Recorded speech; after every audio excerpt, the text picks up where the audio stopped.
ಇನ್ನೂ ಇಲ್ಲ, ಆಗಬೇಕಲ್ಲ. ಸಿ ಜನರ ಆಶೀರ್ವಾದದಿಂದ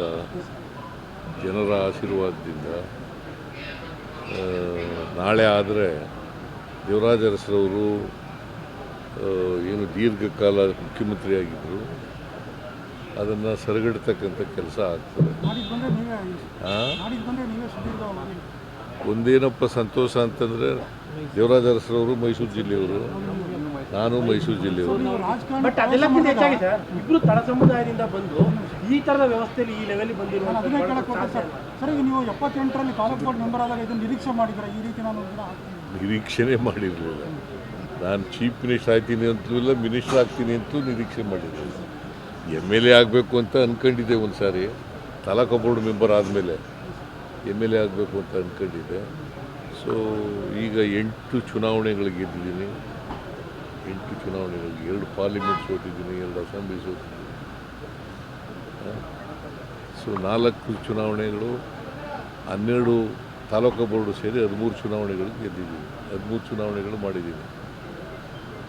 ಅದೇ ನೀವು ತಳ ಸಮುದಾಯದವರು, ದೇವರಾಜ ಅರಸು ತಳ ಸಮುದಾಯದವರು, ಈ ವ್ಯವಸ್ಥೆಯಲ್ಲಿ ಈ ಲೆವೆಲ್ಗೆ ಬಂದ್ರೆ ದೊಡ್ಡ ಸಾಧನೆ ಅಲ್ವಾ? ಅವರು ಸಾಮಾಜಿಕವಾಗಿ ಹಿಂದುಳಿದವರಲ್ಲ ದೇವರಾಜ ಅರಸು, ಸಾಮಾಜಿಕವಾಗಿ ಮುಂದುವರೆದವರು ಅವರು. ಯಾಕಂದರೆ ಅರಸು ಇದೆಯಲ್ಲ, ರೂಲಿಂಗ್ ಕ್ಲಾಸ್, ಪಾಪ್ಯುಲೇಷನ್ ವೈಸ್ ಕಡಿಮೆ, ಪಾಪ್ಯುಲೇಷನ್ ವೈಸ್ ಭಾಳ ಕಡಿಮೆ ಇರ್ತಕ್ಕಂಥ ಪಾಪ್ಯುಲಾರಿಟಿ ಬಂದಿದ್ದಂಥ ಮುಖ್ಯಮಂತ್ರಿಗಳು. ಸೊ ಅವರು, ನನಗೂ ಅವ್ರಿಗೂ ಕಂಪ್ಯಾರಿಸನ್ ಇಲ್ಲ, no comparison between me and Devaraj Urs. ಸನ್ನಿವೇಶ ಬಂತು, ನಾನು ದೀರ್ಘಕಾಲ ಮುಖ್ಯಮಂತ್ರಿ ಆಗಿದ್ದೀನಿ, ಜನರ ಆಶೀರ್ವಾದ ಇತ್ತು, ಜನರ ಆಶೀರ್ವಾದದಿಂದ ಇಲ್ಲಿವರೆಗೂ ಬಂದಿದ್ದೀನಿ. ನಿಮಗಿದ್ದ ಸವಾಲುಗಳು ಅವ್ರಿಗಿರಲಿಲ್ಲ, ಸವಾಲುಗಳು ನೀವು ಎದುರಿಸಂತ ಪೊಲಿಟಿಕಲ್ ಸವಾಲುಗಳು, ರಾಜಕೀಯ ಸವಾಲುಗಳು ಅವರೇನ? ನೋಡಪ್ಪ, ಆ ಕಾಲ ಬೇರೆ ರಾಜಕಾರಣ, ಈ ಕಾಲ ಬೇರೆ.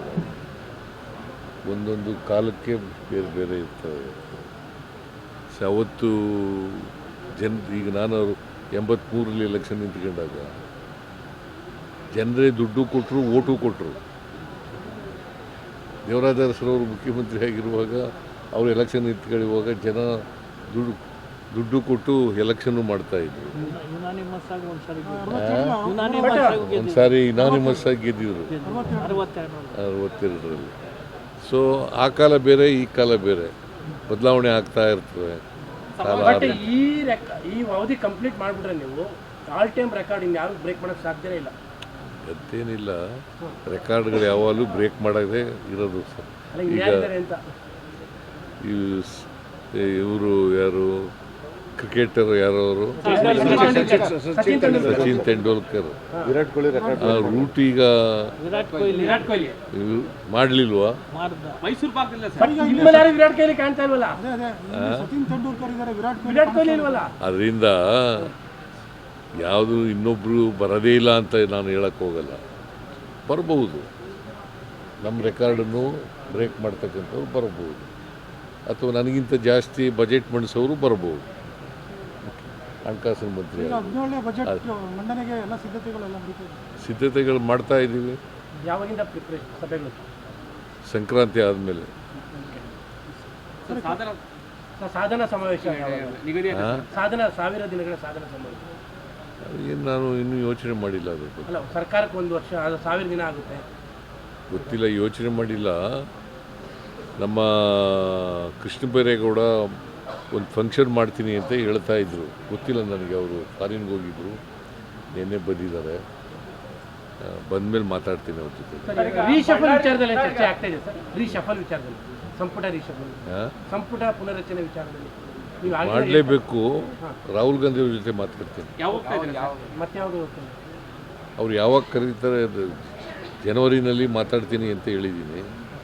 ಯಾವಾಗ ಕರೀತಾರೆ ಅವಾಗ ಹೋಗ್ತೀನಿ. ಸರ್, ಈ ಬಳ್ಳಾರಿ ಘಟನೆ ವಿಚಾರದಲ್ಲಿ CID ತನಿಖೆ ಆಗಬೇಕು ಅನ್ನುವಂಥದ್ದು ಒಂದು ಕಡೆಯಲ್ಲಿ ನಾನು ಪರಮೇಶ್ವರ್ ಜೊತೆ ಮಾತಾಡ್ತೀನಿ. ನನ್ನ ಜೊತೆ ಮಾತಾಡಿಲ್ಲ ಅವರು, ಪರಮೇಶ್ವರ್ ಅವರು. ನಾಳೆ ಮಾತಾಡ್ತೀನಿ. ಅವ್ರ ಬಗ್ಗೆ ಸಾಕಷ್ಟು ಚರ್ಚೆಗಳಾಗ್ತಿದೆ ಸರ್. ಭರತ್ ರೆಡ್ಡಿ ಗನ್ಮ್ಯಾನ್ಸೇ ಮಾಡಿರೋದು ಅನ್ನುವಂಥದ್ದು, ಭರತ್ ರೆಡ್ಡಿ ಅವರ ಗನ್ಮ್ಯಾನ್ಗಳೇ ಮಾಡಿರುವಂಥದ್ದು, ಶೂಟ್ ಮಾಡಿರುವಂಥದ್ದು. ನೋಡೋಣ, ಈಗ ಅದು ತನಿಖೆ ಆಗಲಿ, ತನಿಖೆಯಿಂದ ಹೊರಬಂದ ಮೇಲೆ ಗೊತ್ತಾಗ್ತದಲ್ಲ ಸತ್ಯ ಏನು ಅಂತ. ಎರಡೆರಡು ಬಾರಿ ಪೋಸ್ಟ್ ಮಾರ್ಟಮ್ ಆಗಿದೆ, ಏನಕ್ಕೆ ಅನ್ನೋ ಪ್ರಶ್ನೆ ಶುರುವಾಗಿದೆ ಸರ್. ಹಾಂ, ರಾಜಶೇಖರ್ ಅವ್ರದ್ದು ಎರಡೆರಡು ಬಾರಿ ಪೋಸ್ಟ್ ಮಾರ್ಟಮ್ ಮಾಡಿದ್ದಾರೆ, ಏನಕ್ಕೆ ಅಂತ ಪ್ರಶ್ನೆ ಎತ್ತಿದ್ದಾರೆ ಸರ್. ಈಗ ಗೊತ್ತಿಲ್ಲ ನನಗೆ, ಪೊಲೀಸ್ನವರು ಮಾಡ್ತಾ ಇದ್ದಾರೆ, ಅದು ನನಗೆ ಗೊತ್ತಿಲ್ಲ. ಸಿಟ್ಟಿಂಗ್ ನ್ಯಾಯಾಧೀಶರಿಂದ ತನಿಖೆ ಆಗಬೇಕು ಅನ್ನೋದು ಬಿಜೆಪಿ ಒತ್ತಾಯ. ಏನು? ಸಿಟ್ಟಿಂಗ್ ನ್ಯಾಯಾಧೀಶರಾಗಬೇಕು ಅಂತ ನೋಡಿ, ನಮ್ಮ ಪೊಲೀಸ್ನವರು ತನಿಖೆ ಮಾಡಿ ಅವರಿಗೆ ಇನ್ವೆಸ್ಟಿಗೇಷನ್ ಮಾಡ್ತಾ ಇದ್ದಾರೆ.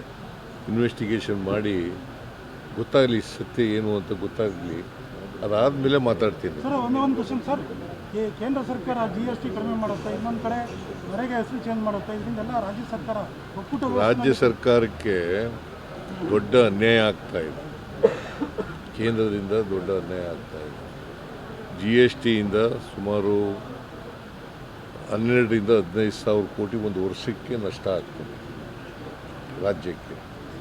ಇದರಿಂದ ಇದೇನಾಗ್ತದೆ, ಎಂಟೈರ್ ಮನ್ರೇಗಾ ಕೇಂದ್ರ ಸರ್ಕಾರನೇ ದುಡ್ಡು ಕೊಡ್ತಾ ಇತ್ತು.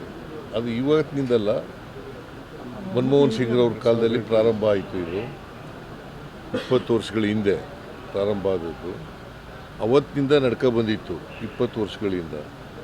ಈಗ ಏನಾಗಿದೆ, ಮನ್ರೇಗಾ ಅದನ್ನು ರಿಪೀಲ್ ಮಾಡಿಬಿಟ್ಟಿದ್ದಾರೆ.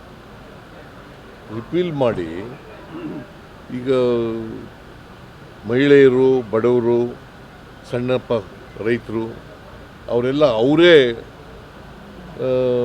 ಸೂಚಿಸ್ತಿದ್ರು. ಕೆಲಸ ಡಿಮ್ಯಾಂಡ್ ಇತ್ತು, ಈಗ ಡಿಮ್ಯಾಂಡ್ ಹೋಗ್ಬಿಟ್ಟದೆ. 100 ದಿನ ಅವ್ರಿಗೆ ಕೆಲಸ ಬೇಕು ಅಂತಂದ್ರೆ ಕೊಡಬೇಕಾಗಿತ್ತು. ಮತ್ತು ಇದು ಮೂಲಭೂತವಾದಂಥ ಹಕ್ಕು.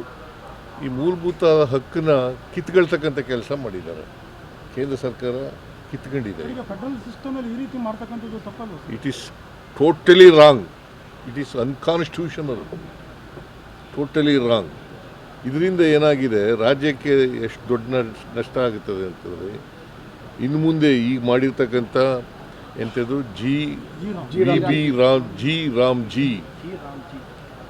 VB Viksit Bharat guarantee for Rozgar, guarantee for Rozgar. ಅದು ರಾಮ್ಜಿ ಅಂತಂದ್ರೆ ರಾಮನ ಹೆಸರಲ್ಲ, ಗ್ಯಾರಂಟಿ ಫಾರ್ ರೋಜ್ಗಾರ್ ಮಿಷನ್ ಗ್ರಾಮೀಣ ಅಂತ ಇದೆ. ಸೊ ಈ ಕಾನೂನನ್ನು ಮಾಡಿ ಆ ಕಾನೂನನ್ನು ಮನ್ರೇಗಾ ಕಾನೂನನ್ನು ಬದಲಾಯಿಸಿದ್ದಾರೆ. ಇದರಿಂದ ಏನಾಗುತ್ತೆ, 40% ರಾಜ್ಯ ಸರ್ಕಾರ ಕೊಡಬೇಕು, ಕೇಂದ್ರ ಸರ್ಕಾರ 60% ಕೊಡಬೇಕು ಅಂತ ಮಾಡಿದ್ದಾರೆ. ಈಗ ಅಂದರೆ 40% ಅಂದರೆ ಸುಮಾರು 3,000 ಕೋಟಿ ರೂಪಾಯಿ ರಾಜ್ಯ ಸರ್ಕಾರದ ಮೇಲೆ ಹೊರೆ ಬೀಳ್ತದೆ. 3,000 ಕೋಟಿ. ಇದು ಯಾರ ಕಾರ್ಯಕ್ರಮ? ಇದು ಕಾರ್ಮಿಕರು, ಬಡವರು, ದಲಿತರು, ಹಿಂದುಳಿದವರು, ಅಲ್ಪಸಂಖ್ಯಾತರು, ಸಣ್ಣ ರೈತರು, ಇವ್ರ ಕಾರ್ಯಕ್ರಮ. ಇವ್ರು ನಾಶ ಮಾಡಕ್ಕೆ ಹೊರಟಿದ್ದಾರೆ. ಸರ್, ತಮ್ಮ ಗಮನಕ್ಕೆ ಒಂದು ವಿಚಾರ ಇಲ್ಲಿ, ಮೈಸೂರಲ್ಲಿ ಹುಲಿಗಳ ಕಾಟ ಜಾಸ್ತಿ ಆಗಿದೆ.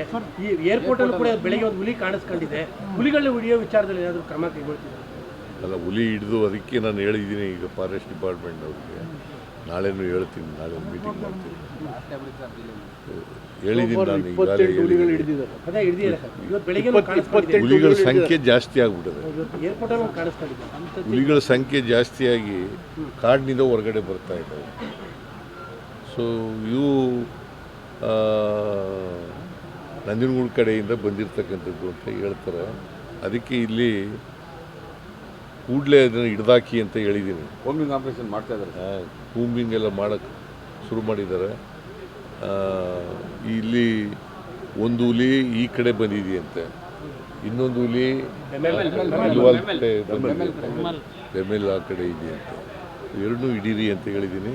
ಜೊತೆಗೆ ಬೇರೆ ಕಾಡುಗಳಿಗೆ ವರ್ಗಾವಣೆ ಮಾಡಿ ಅಂತ ಹೇಳಿದ್ದೀನಿ, ಹಿಡಿದು ವರ್ಗಾವಣೆ ಮಾಡಿ ಅಂತ. ಸರ್, ಅರಮನೆ ಮುಂದೆ ಬಲೂನ್ ಬ್ಲಾಸ್ಟ್ ಆಯ್ತಲ್ಲ, ಅಲ್ಲಿ ಇಬ್ಬರು ಅಮಾಯಕ ಲೇಡೀಸ್ ಸತ್ತಿದ್ದಾರೆ, ಅವರಿಗೆ ಸರ್ಕಾರದಿಂದ ಪರಿಹಾರ ಕೊಡ್ತೀವಿ. ಕೊಡ್ತೀವಿ 5 ಲಕ್ಷ ಕೊಡ್ತೀವಿ ಪರಿಹಾರಕ್ಕೆ. ಸರ್, ತಮಗೆ ಹೊಸ ವರ್ಷ ಶುಭಾಶಯಗಳು. ನಿಮಗೂ ಎಲ್ರಿಗೂ ಕೂಡ ಇರ್ಲಿಲ್ಲ. ಹೊಸ ವರ್ಷದ ಶುಭಾಶಯಗಳು. ಮೈಸೂರಿನ all the best for budget.